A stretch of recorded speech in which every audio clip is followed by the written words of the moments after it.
Hi, if you're interested in downloading a high-definition version of this file, click on the link in the About This Video section of YouTube. Hi, this is Oren. I'm going to show you some things here in 3D Grips in Inventor 2008. So I'm going to start first by making a part file, just a standard part from the templates folder, and I'm going to go ahead and draw a rectangle at 4 by 6. 4 by 6 is just a good aspect ratio.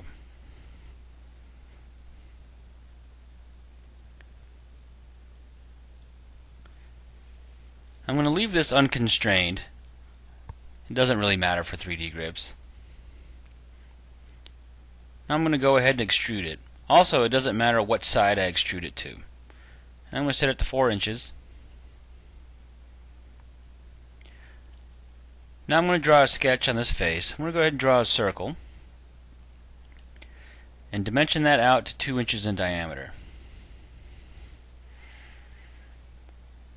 Also, I'll leave the circle completely unconstrained. Now I'll extrude this at 4 inches as well.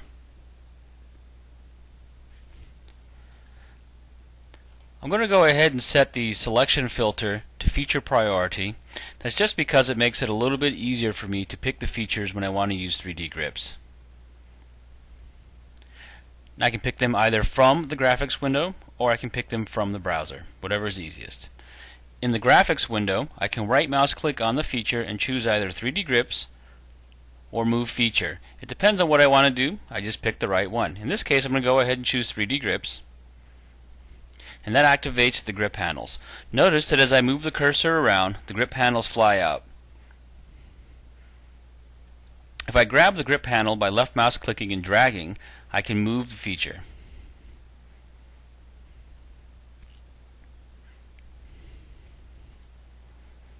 Also notice that certain grip handles are different colors. That has meaning.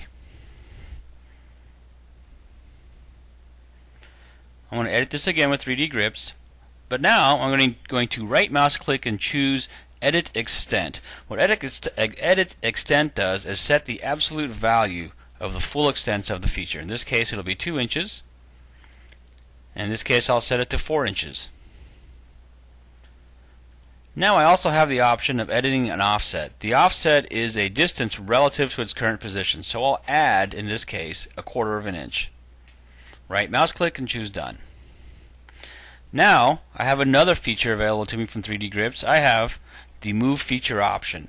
The Move Feature option, as the name says, is just a way for me to move the feature. I can drag it to any face that I want, and notice that as I bring the feature close to an edge, constraints are automatically placed and sketches are automatically projected.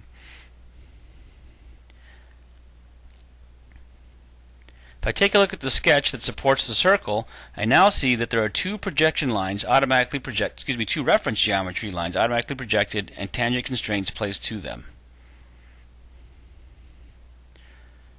If I invoke Move Feature again, as I move the feature, the constraints are automatically removed.